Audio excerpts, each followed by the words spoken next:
రామానుజదయా పాత్రం జ్ఞాన వైరాగ్య భూషణం శ్రీమద్వేంకటనాథార్యం వందే వేదాంత దేశికం. జయ జయ శ్రీ సుదర్శన శ్రీమతే శ్రీనిగమాంత మహాదేశికాయ నమః. వేదాంత దేశికుల యొక్క ఉపదేశామృతములలో కొన్ని బిందువులను ఆస్వాదిస్తున్నాం. ఇవన్నీ కూడా ఈ శీర్షికలో దీనికి ముఖ్య పాత్ర తమిళ భాషలో మనకు అందించిన శ్రీ డాక్టర్ ఉభయ వేదాంత విద్వాన్ యజ్ఞం స్వామి అనే professor Shri Kannan Swami, former pro vice chancellor Hyderabad central university వారికి చెందుతుంది. వారు కష్టపడి రీసెర్చ్ చేసి మనకు అందించిన తమిళ భాషలో అందించిన విషయాలను దాసుడు తెలుగు భాషలో అనువాదం చేస్తున్నాం. కేవలం అనువాదం మాత్రమే, కాపీరైట్స్ మొత్తం వారికి. వారి చరణారంగంలో దాసుని యొక్క ప్రణామాలు అర్పిస్తూ ఈరోజు వేదాంత దేశికుల యొక్క ఉపదేశం ఏమిటి కొద్దిగా చూస్తాము. సుభాషిత నివి అనే గ్రంథంలో వేదాంత దేశికులు ఒక మంచి నీతిని మనకు అందిస్తున్నారు. మంచివాడు ఏ పని చేసినా, ఒక ధార్మికుడు ఏ పని చేసినా దాంట్లో ఏదో ఒక దోషాన్ని కల్పించడం మంచిది కాదు. మనం ఎంత ధార్మికులుగా ఉన్నా, ఎంత అనుష్ఠానపరులుగా ఉన్నా కూడా కొంతమంది ఎల్లప్పుడూ ఏదో తప్పు చెబుతూ ఉంటారు, చాటుగా లేదా నేరుగా. దానికి ఏం చేయాలి? దానికి వేదాంత దేశికులు ఏం ఉపదేశిస్తున్నారు, దాన్ని ఏం చేయాలి, వాళ్ళతో ఎలా ప్రవర్తించాలి? తప్పు చెప్పేవాళ్ళు వాళ్ళ గుణం, స్వాభావిక గుణం, పుట్టినప్పటి నుంచే వస్తుంది. అది చెబుతూ ఉంటారు తప్పు ఏది చేసినా. దానికి మనం కష్టపడాల్సిన అవసరం లేదు, దుఃఖపడాల్సిన అవసరం లేదు. ఎందుకంటే మహాధర్మాత్మ అని పొగడబడే రామచంద్రమూర్తి వారి దగ్గరే ఎలాగో కష్టపడి తప్పులు కనిపెడుతూ ఉంటారు. ఈ రోజులు కూడా మనం చూస్తూ ఉన్నాం. మన ఏ మూలకండి? ఒకడంటాడు, రాముడు తాటకాయ అనే స్త్రీని వధం చేయడం న్యాయమా? యుద్ధంలో చేయడం తగునా? ఇది రాజధర్మమా అంటాడు. రామాయణంలో విశ్వామిత్ర మహర్షి స్త్రీవధం కూడదు అనే నీతిని చెప్పి తర్వాత కొద్దిగా ఆలోచించి, అయినా నువ్వు తాటకాయని చంపాల్సిందే అని ఉపదేశించగా రాముడు కూడా దాన్ని పాటిస్తాడు. ఇలా మనం సమాధానం చెప్పిన విశ్వామిత్రుడు చెప్పడం తప్పే, ఆయన ఇచ్చిన ఆ కార్యము తప్పే, రాముడు చంపడం తప్పే అనేవాళ్ళు ఈరోజు కూడా ఉన్నారు. అలా రాముడు ఎలా చంపవచ్చు ఒక స్త్రీని అంటారు. అలాగే రాముడు వాలిని చంపడం, వాలి వధం అనేది ఈరోజు కూడా వివాదాస్పదం. అది అక్రమం. యుద్ధ ధర్మాన్ని అతిక్రమించి అలా చాటుగా చంపడం ఏమిటి? వీరుడవుతే నేరుకు కదా యుద్ధం చేయాలి అంటున్నారు ఈరోజు కూడా. అయితే రామాయణంలో వాలియే ఒప్పుకున్నాడు, నువ్వు ధర్మాత్మ, నువ్వు చేసిన పని సరే అని. కానీ ఈ సమాధాన్ని నాస్తికులు ఒప్పుకోరు. వాలి ఒప్పుకున్నా, వాలియే తన ముఖముతో తన నోటితో నువ్వు ధర్మాత్మ అని ఒప్పుకున్నా నేను ఒప్పుకోనండి అంటారు కొంతమంది. రాముడు 14,000 రాక్షసులను ఏకముగా అసహాయ శూరుడుగా లక్ష్మణుడు సహాయం లేక చంపాడు. అయినా కొంతమంది అక్కడ కూడా తప్పు కనిపెడతారు. అప్పుడు కూడా రాముడు యుద్ధంలో ఒక చిన్న తప్పు చేశాడండి, కరవధములో కొద్దిగా ఒక అడుగు వెనకాల వచ్చాడని ఉంది కదా, ఇది వీరుడికి బాగుంటుందా? ఇది చక్కని ఒక ధర్మమా అంటారు. రామో విగ్రహవాన్ ధర్మ అని, ధర్మస్వరూపుడు అని కూడా, గుణాల యొక్క పర్వతము అని, కరుణాసాగరుడు అని ఎంతో పేరు పొందిన రాముణ్ణే ఇలా విమర్శించేవాళ్ళు మనల్ని వదిలిపెడతారా? మనల్ని ముక్కలు ముక్కలుగా చేసేస్తా. వాళ్ళ స్వభావం. వాళ్ళని అలక్ష్యం చేస్తూ, వాళ్ళు చెప్పే మాటలు ఈ చెవిలో విని ఆ చెవిలో వదిలిపెట్టి మన ఒక కర్తవ్యాన్ని చేస్తూ వెళ్ళాలి. దోషదర్శులు ఎల్లప్పుడూ ఉంటారు, ఏ కాలంలో కూడా ఉంటారు.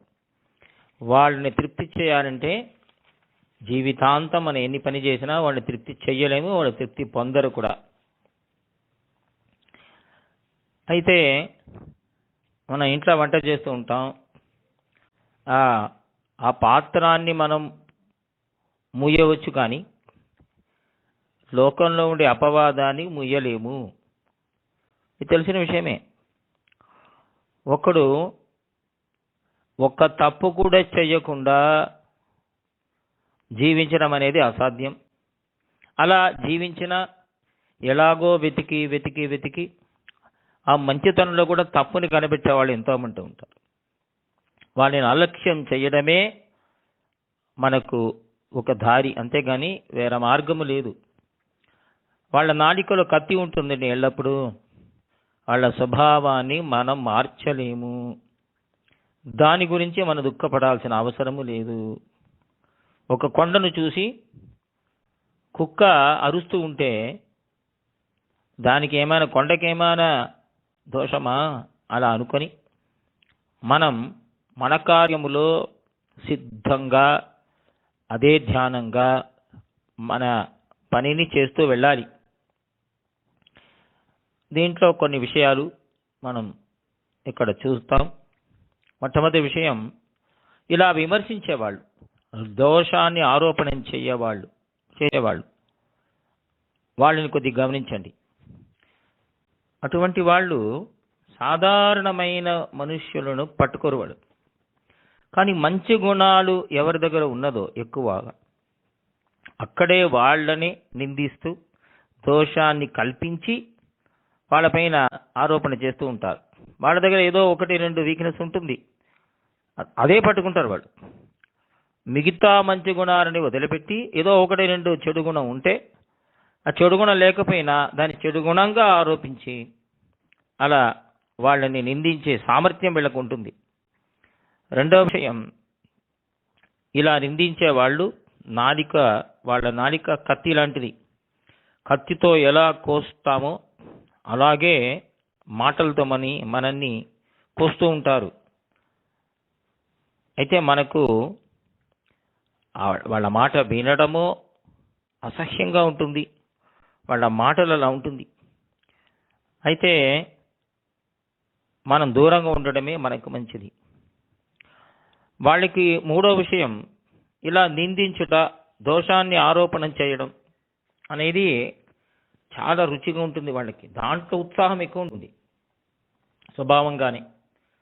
తానే వెళ్ళి మంచివాడి దగ్గర మాటలను ప్రారంభించి చాలా మాటలు మాట్లాడి వాళ్ళ దగ్గర ఆ దోషాన్ని, నేను చెప్పకూడదు అయినా మీరు మంచివాళ్ళు కాబట్టి చెప్తున్నానని దోషాన్ని చెప్తూ ఉంటారు, లేని తప్పుని. అయితే మన తప్పులు వాళ్ళకి ఎలా ఉంటుంది, వాళ్ళకి అల్వా అలా ఉంటుంది నోట్లో. ఇటువంటి వాళ్ళు ప్రపంచంలో ఎంతోమంది మనల్ని చుట్టుకొని ఉంటారు. వాళ్ళ సామర్థ్యం, వాళ్ళ ఉత్సాహం, వాళ్ళ ఒక మంచి వాళ్ళ మాట, ఇవన్నీ దాన్ని చూస్తూ ఉండగా మనకు ఎన్నో పాఠాలు మనం నేర్చుకోవచ్చు. వాటి నుంచి కూడా అలా దోషారోపణ చేసే వాళ్ళ దగ్గర నుంచి కొన్ని విషయాలు మనం నేర్చుకోవాలి. మొట్టమొదటి, మనకు మంచి పేరు వస్తే దానితో పాటు మన పైన తప్పు కనిపెట్టే వాళ్ళు ఎంతోమంది వృద్ధి అవుతారు అనే విషయం తెలుసుకోవాలి. మంచి పేరు రాగా అప్పుడు విరోధులు ఎక్కువ అవుతారు అనే విషయం. అయితే తప్పు లేకుండా ఎంత జాగ్రత్తగా వ్యవహరించినా వాళ్ళు తప్పు కనిపెడతారు. రెండో విషయం, ఇటువంటి వాళ్ళని మనం అలక్ష్యము చెయ్యలేము, వాళ్ళకి మనం జస్టిఫై చేయలేము. వాళ్ళకి అర్థం చేసుకోరు, ఆ బుద్ధి లేదు కదా. తన ఒక దుష్ప్రచారాన్ని వాళ్ళు ఎల్లప్పుడూ వదిలిపెట్టరు. అయితే మనం ఏం చేయగలుగుతాం? అటువంటి వాళ్ళతోనే మన జీవితం గడిచిపోవాలి, ఏం చేయలేము. మూడో విషయం, వాళ్ళని ఎలాగ దిద్దాలని లేదా వాళ్ళు చెప్పినట్టు వినాలని మనం ఉండాల్సిన అవసరం లేదు. మనం మన ఒక మార్గంలో భగవత్ ప్రీతికరంగా ధర్మంతో మనం ఉండాలి. అదే మనకు ముఖ్యం. వాడేమనుకుంటాడో వీడేమనుకుంటాడో అని వాళ్ళు తగినట్టు మనం కార్యం చేయాల్సిన అవసరం లేదు. వారిని అలక్ష్యం చేస్తూ మన ఒక ధర్మంలో మన ఒక మార్గములో ధ్యానంతో మనం వెళుతూ ఉండాలి, మన జీవితం సాగుతూ ఉండాలి. ఇవన్నీ కూడా, ఈ విషయాలన్నీ వేదాంత తీరు ఆయన చరిత్రలో ఎన్నో జరిగినాయి కదా. వారు ఒక చక్కని శ్లోకంతో మనకు అనుగ్రహిస్తున్నారు. సుభాషిత నివిలో నిరవధి గుణగ్రామే రామే విరాగసి వాగసి స్ఫురణముహితాలోకా వదంతి సదంతికే వరతనుమతిర్వారిద్రోహ మనాగప సర్పణం పరిమిత గుణే త్వష్టాబధ్యే ముధాసతే ముధాసతే. ఇలా దోషాన్ని మాత్రం చూసేవాళ్ళు ఈ లోకంలో వాళ్ళు భారంగా ఉంటారు. ఈ లోకానికే భారం వాళ్ళు. సహజమది. దుష్టులు వాళ్ళు, అధములు. వాళ్ళ కొరకు మన జీవితాన్ని మార్చుకోకూడదు. మనం ధర్మంగా, న్యాయంగా, భగవత్ప్రీతికరంగా మన ఒక కర్తవ్యాన్ని చేస్తూ వెళుతూ ఉంటేనే భగవంతుడు అనుగ్రహిస్తాడు. శ్రీమతే శ్రీనిగమాంత మహాదేశికాయ నమః. కవితార్కిక సింహాయ కళ్యాణ గుణశాలినే శ్రీమతే వెంకటేశాయ వేదాంత గురవే నమః.